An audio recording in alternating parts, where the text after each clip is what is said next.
Exercice 20, page 255. Un tour de manège.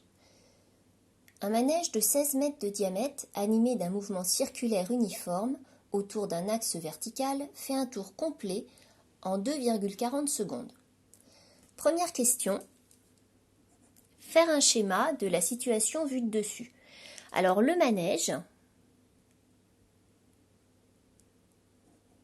effectue un mouvement circulaire uniforme. On va considérer un point M qui est à la périphérie du manège et qui va tourner dans ce sens-là.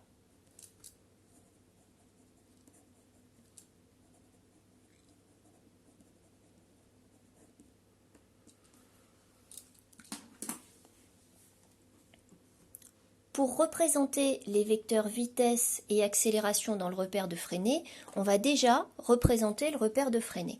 Alors le repère de freinée a pour origine le point M et va avoir deux vecteurs unitaires. Comme d'habitude, pour représenter le premier vecteur unitaire UT, je commence par tracer déjà le rayon de la trajectoire, de manière à ce que le vecteur UT soit bien tangent à la trajectoire et donc perpendiculaire au rayon. Le vecteur UT est donc orienté comme ça. Le vecteur UN, lui, est porté par le rayon, il est perpendiculaire au vecteur UT.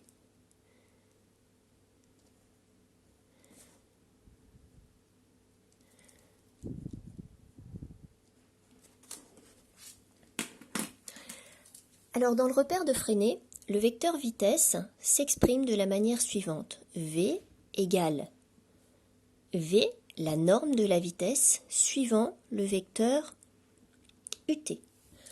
Le vecteur vitesse peut donc être représenté de la manière suivante. Il est collinéaire à UT, il est dans le même sens que UT. Le vecteur V au point M peut être représenté comme ça. Le vecteur A maintenant, le vecteur accélération, par définition, c'est dv sur dt suivant ut plus v carré sur r, r étant le rayon de la trajectoire, suivant un. Dans le cas présent, le mouvement est circulaire,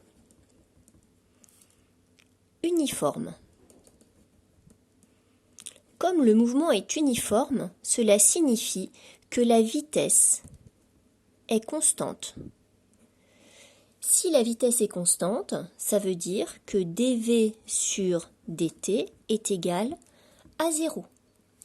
Vu que dv sur dt est égal à 0, ce terme-là donc est nul et on peut donc écrire que le vecteur accélération est donc égal à v carré sur r suivant un, c'est-à-dire que A est collinéaire à un. V carré et R étant des valeurs positives, ce terme-là, V carré sur R, est positif, et donc A et UN ont même direction et même sens. Je peux donc représenter le vecteur A de la manière suivante, sans souci d'échelle. Je le fais à une taille quelconque. Le vecteur A a même direction et même sens vers l'intérieur que UN. Question 2A. Calculer la vitesse en un point se trouvant à la périphérie du manège. Alors si je considère le point M parcourt le périmètre du cercle pendant une certaine durée qui est de 2,40 secondes. La vitesse, c'est donc le périmètre du cercle divisé par la durée.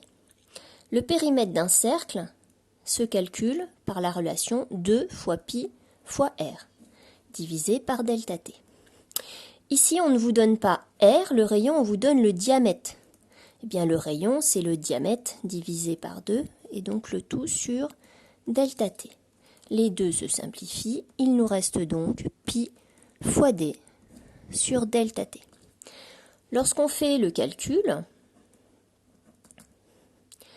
Eh bien, V, c'est donc égal à pi fois le diamètre, qui est égal à 16 mètres, divisé par delta t, qui est égal à 2,40. On trouve 20,9.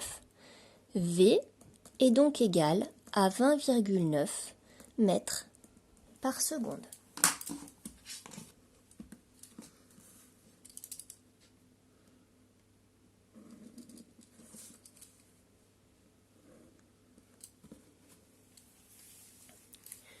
Petit b, déterminer les composantes de ces vecteurs, donc vitesse et accélération, dans la base du repère de Freinet. Alors, nous avons vu que le vecteur vitesse, c'était donc égal à v, la norme de la vitesse suivant ut, et a, nous avons vu que c'était égal à v carré sur r, suivant le vecteur unitaire un. La norme de v, on vient de la calculer, donc on peut écrire que v, c'est 20,9 ut. Et a, c'est v carré sur r, c'est-à-dire 20,9 au carré. Sur r, le diamètre étant égal à 16, le rayon vaut donc 8.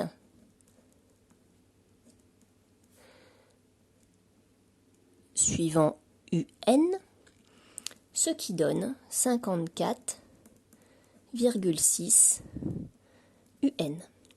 Dans le repère de Freinet,